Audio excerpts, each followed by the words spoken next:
The road stretched on like a serpent in the night, its asphalt dark and gleaming under the sickly moonlight that barely filtered through the dense clouds. Karen's headlights carved a path through the murk, the soft glow barely reaching beyond the edge of the road. The world around her felt like a void, an endless, oppressive nothingness. The quiet was suffocating, broken only by the occasional hum of the tires, but Karen could feel something was wrong. At first, it was just a feeling, a gnawing unease crawling along the back of her neck, a presence just out of her reach. But as she glanced in the rearview mirror, that unease solidified into dread. A car, dark and still, had appeared behind her. There were no signs of it before. No headlights in the distance, no flicker of movement in her mirrors. It was simply there, too close, too constant. The longer Karen stared at it, the more unsettling it became. No matter how much she sped up or how many turns she made, the car remained glued to her rear view, a shadow in the dark that didn't shift or alter its speed. It was as if it had been following her for miles, waiting, but there was no sound, no engine noise, no rev of the engine, just a soft whir of her own car and the hollow silence around her. Her palms were clammy, sweat beading at her hairline. She wanted to speed up, to escape, but the fear held her in place like a vice. Each glance in the rearview mirror revealed the same dark sedan, closer now, almost breathing down her neck. The silence in the car felt too heavy, too still. In a panic, she swerved onto a side road, hoping to lose the car. Her tires screamed against the gravel as she veered into the darkness, but the sedan followed, its headlights blinding now, forcing her forward. With her hands shaking, Karen slammed on the brakes, stopping in the middle of nowhere. The sound of the tires screeching on the gravel felt like an eternity. She stepped out, her breath shallow, as the chill of the night air cut into her skin. There was no other car in sight, no other life for miles. She approached the sedan slowly, her footsteps unnervingly loud in the stillness. The car's interior was empty, but as she stood there, a strange feeling washed over her. A sensation that something was just behind her. Slowly, she turned around. And there, in the passenger seat of her own car, was a figure. A man with dark eyes that seemed to devour the light. His skin pale and cracked like a corpse, long abandoned. His mouth stretched into a thin, unnatural smile that didn't reach his eyes. The air around thickened, pressing down, suffocating. The man's voice came as a soft, chilling whisper, as though it came from everywhere and nowhere. You stopped. You shouldn't have stopped. Her breath caught in her throat, but no sound escaped. The car's engine roared to life on its own, the car moving forward without her control, dragging her into the endless dark. The road ahead twisted unnaturally, like a labyrinth designed to trap her.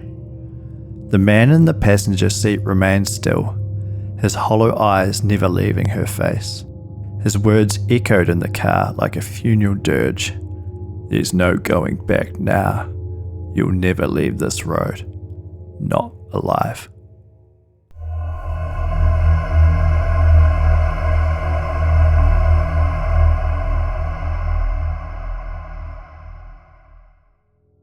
David's eyes were heavy as he drove through the winding mountain pass, the faintest glow of the moon struggling to break through the thick canopy above. His headlights barely pierced the suffocating darkness that pressed in on all sides. The road was lonely, and the world outside seemed as if it had been frozen in time. held captive by the looming trees that reached for the sky like skeletal fingers. It started slowly, the way the air seemed to grow colder and thicker. It wasn't a temperature change, it was something else. A subtle shift in the atmosphere, like the road itself was pulling him deeper in some twisted, forgotten place. As the minutes dragged on, David felt the weight of it. It was as if the road was alive, and it wanted him. The sound of the tyres against the asphalt was the only thing he could hear. There were no birds, no animals, nothing. Just the deep, suffocating silence. The trees began to bend in unnatural angles, their branches twitching, as if reaching towards him with skeletal hands. He couldn't see the stars anymore. The sky above him was a bruised, unnatural black. He checked the clock. 2 hours had passed. He was sure he had only driven a few miles. Something was wrong. Suddenly, the first figure appeared. At first, it was just a shadow. A woman standing, motionless at the edge of the road. Her hair matted to her face. Her clothes ragged. She didn't move as he passed, but when he glanced in the rearview mirror, she was gone. And then the figures multiplied. They began to emerge from the trees, shapes standing in unnatural positions, their limbs bent at angles that made his skin crawl. Eyes stared back at him from the shadows, glowing faintly like embers in the dark. As his foot pressed harder on the gas, the figures kept pace with him, walking alongside the car, their faces distorted and contorted in silent screams. David tried to turn to escape, but the road didn't let him. It was as if the very asphalt had grown roots, keeping him trapped. No matter which way he went, he kept circling back. Each time brought him back to the same stretch of road. The trees grew denser, their branches scraping the sides of the car as though trying to claw him in. The whispers started then, soft at first, like distant voices murmuring just beyond his hearing. They grew louder, overlapping, until they filled the car, their words unintelligible but full of malice. The road itself seemed to be alive, breathing, twisting. The car's headlights flickered and then shut off, plunging him into absolute darkness. The only thing that kept him moving was the sensation of being hunted, chased by something that knew his every move. A distant sound caught his attention, the thumping of footsteps, slow and deliberate, coming closer. He turned and saw them, a group of figures moving toward him in the dark. Their movements were jerky and unnatural, like marionettes controlled by a twisted force. And then, as if at once, they stopped. All of them turned to face him. David's heart thudded violently against his ribs as he tried to scream, but no sound came. The road stretched out endlessly before him, and all he could do was watch as the figures began to circle his car, their eyes black and endless. They were waiting for him.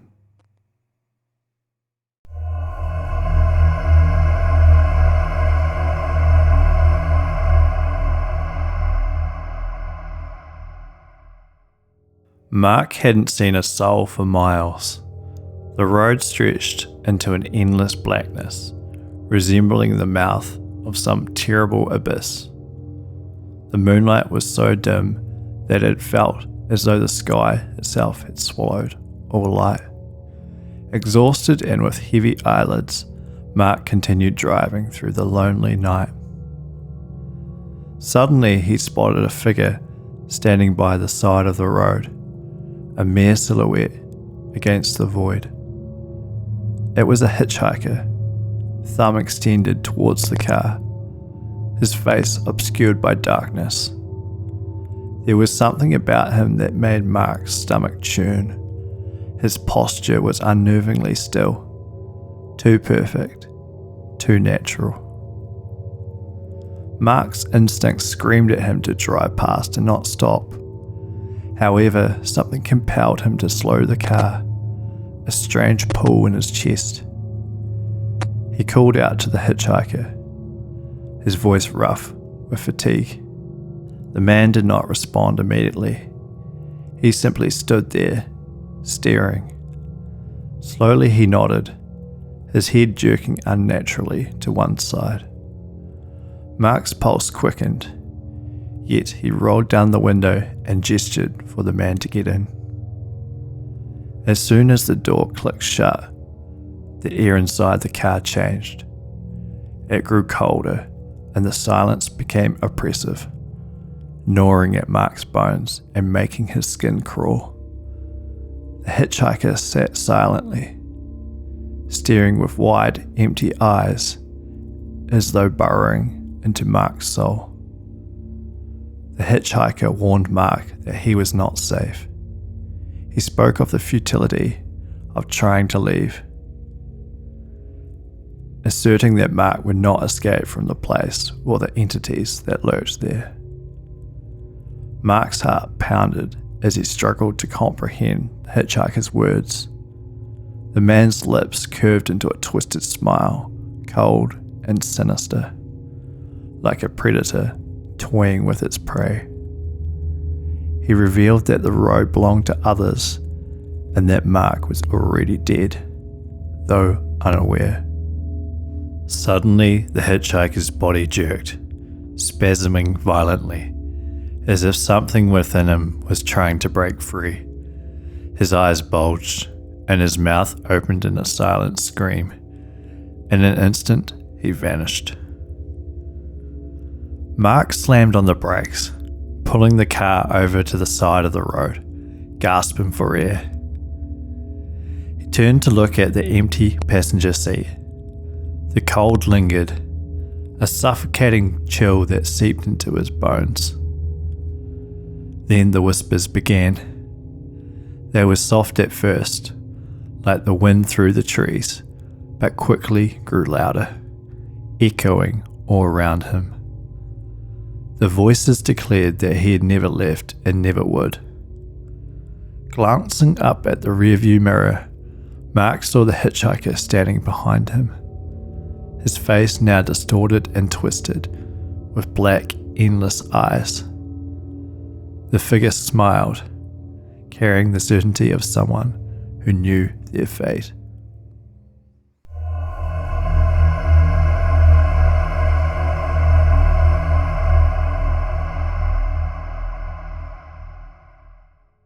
Sarah had never felt more alone.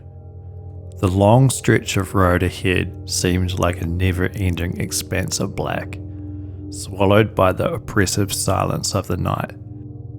The engine hummed, the only sound in the desolate world outside. Her headlights barely pierced the darkness, casting only a few feet of light ahead. The road seemed to narrow with every passing mile, and trees pressing in either side like sentinels, watching, waiting. She had been driving for hours, but it felt like time had lost all meaning. The road seemed to stretch into infinity, as though it was pulling her deeper into the blackness. Her eyelids were heavy, her vision starting to blur. When she first felt it, a presence. At first, it was subtle, a strange prickling at the back of her neck, like eyes boring into her from behind. But then the sensation grew. It was as though something was sitting in the back seat, breathing softly, but just out of sight. Her grip tightened on the wheel, but she didn't dare look. Not yet. The temperature in the car dropped, the chill seeping into her bones and with it came the whispers. Soft at first, like a murmur in the wind, but then they grew, becoming clearer, each word pressing in on her mind until she could hear nothing else. Her heart skipped a beat. She glanced into the rearview mirror, but there was nothing. No one in the back seat. But the air was thick with the sensation of being watched. The silence was suffocating now, pressing in, heavier than it had been. The radio crackled, its static filling the car with a hissing noise. For a split second, it sounded like a voice, low and distorted, but clear enough to send chills down her spine. A sudden movement in the corner of her eye caused her to freeze. There, sitting behind her, in the back seat, was a face. Pale, hollow eyes stared back at her. A mouth twisting into a grin, too wide, too unnatural. Her blood turned to ice as she turned her head, but when she looked, the seat was empty. Fear surged within her, and the car lurched forward, the engine roaring to life of its own accord, tearing down the road faster than she could react. The whispers turned into laughter, cold, hollow, mocking. The trees on either side of the road began to move, their branches snapping and twisting unnaturally. They seemed to be closing in on her, their dark forms crowding around the car like grotesque shadows. And just as she glanced back, she saw the face again. This time, the figure was sitting next to her in the passenger seat, its hollow eyes empty, its smile stretching impossibly wide. And then, nothing. Only the road, stretching forever ahead.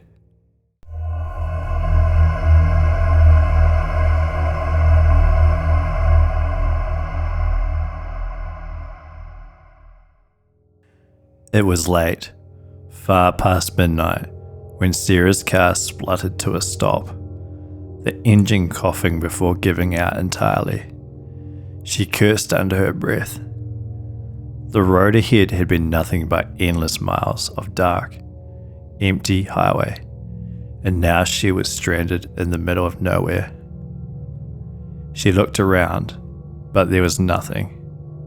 No lights, no buildings, just the darkened road ahead and the sound of wind rustling through the trees. Then, in the distance, she saw it. A gas station. Its lights flickered dimly in the darkness. An oasis in the wilderness.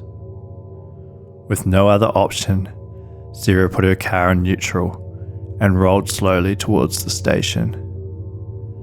As she approached, an eerie quiet enveloped her. The pumps were old, rusted, and covered in layers of dust, indicating that the station had been clearly abandoned for years. But there was someone there, a man standing near the pumps, his face obscured by a dark hat and shadow. Sarah hesitated but stepped out of the car, her feet crunching on the gravel as she made her way towards the man. She tried to sound calm, but the quiver in her voice betrayed her anxiety. The man didn't respond. His back was turned to her, and he stood completely still, as though he hadn't heard her. Taking a few cautious steps closer, she felt a growing sense of dread. Finally, the man moved, slowly turning to face her. Sarah's breath caught in her throat. His face was pale and gaunt, too gaunt, and his sunken eyes appeared almost black, like holes carved into his skull.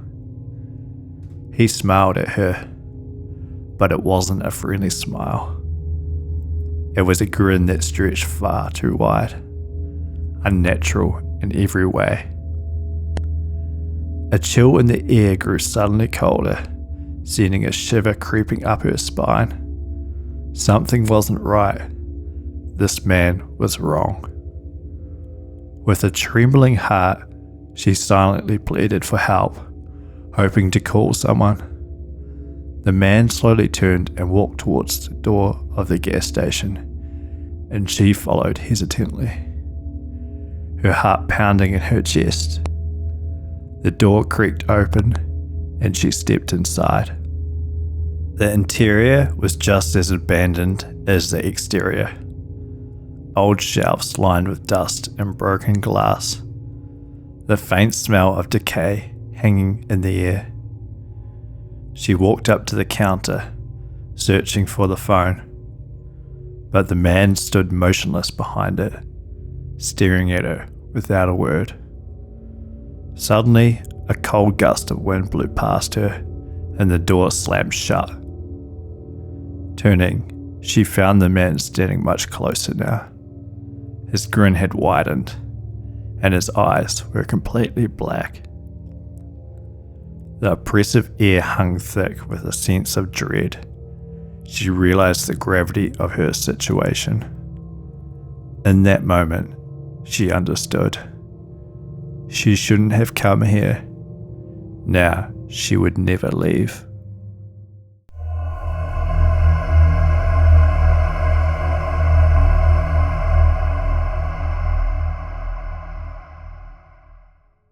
The road was a quiet one, winding through thick woods that seemed to close in on either side, leaving no room for escape. It was a road best avoided, especially at night. Locals referred to it as Widow's Road, filled with whispers of past horrors and lingering hauntings. Anna had never believed in ghost stories or given much thought to folklore surrounding the road. Yet that night, she found herself driving down it unexpectedly. Her GPS had rerouted her after a detour, leaving her lost in the dark. As she drove, a thick and unnatural mist began to roll in, swirling around her headlights, clinging to the road and wrapping around the trees, limiting her visibility to just a few feet ahead. The car's tires hummed over the asphalt as Anna gripped the steering wheel, her knuckles turning white. Panic threatened to rise within her, but she fought to remain calm. She could navigate through this, couldn't she? However, the oppressive mist felt wrong, as though the world was closing in around her. The radio cracked with static, and the suffocating silence filled the car.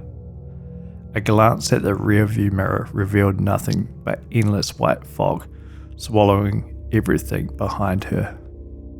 Then a flicker caught her eye, a movement in the corner of her vision. When she looked again, her heart stopped. A figure stood just off the side of the road, pale and draped in tattered white robes.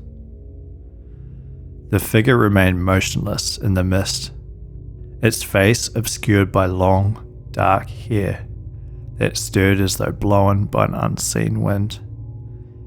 It stood impossibly still, seemingly watching her, waiting for her to notice. Anna's breath caught in her throat as her mind raced to rationalize the sight, attempting to convince herself it was merely a trick of the fog or an illusion brought on by fatigue. She forced herself to look away and keep driving. But the figure lingered in her mind, a shadow that felt like it was following her, always just out of sight. Her hands trembled, and the air inside the car grew colder, the temperature dropping despite the heater being on. The mist thickened, swirling more intensely, pressing against the windows, with the headlights barely piercing through it. Another flicker appeared, this time directly in front of her. The ghostly figure stood in the middle of the road now.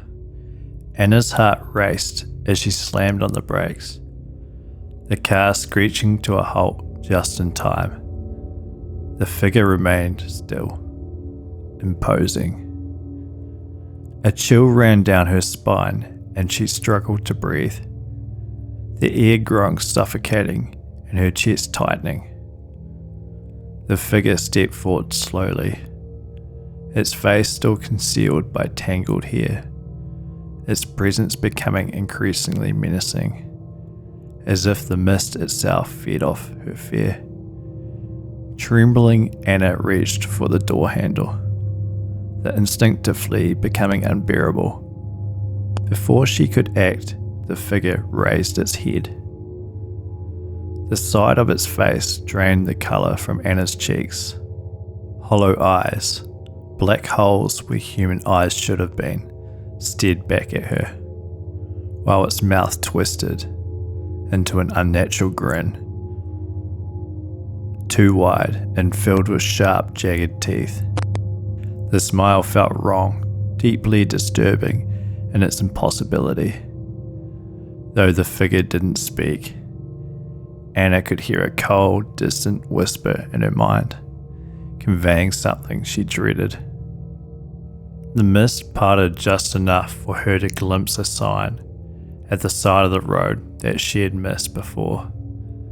It was old and weathered, barely legible, but she could make out the words, "Turn back before midnight." The ghost's grin widened impossibly, its eyes dark pits of nothingness. Anna's pulse raced and her breath became shallow.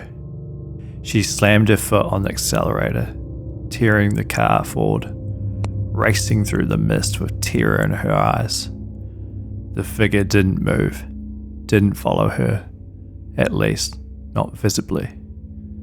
But she felt its presence, heavy and suffocating, pushing against her from all directions.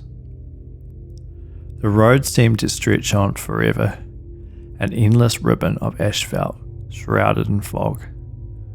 No matter how fast she drove, the mist only thickened. In the rearview mirror, she glimpsed something horrifying. The figure standing at the edge of the road, still watching her, still smiling, that impossible grin. Finally, Anna reached the end of the road, her body shaking with adrenaline as her car burst into the open air, leaving the mist behind. The atmosphere felt lighter, the fog dissipating in her wake. Yet, when she looked in the rearview mirror again, the face was still there. Those hollow eyes and that disconcerting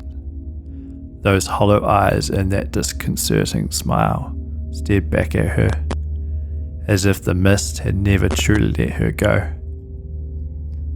In that moment, she realized Widow's Road was more than just a place.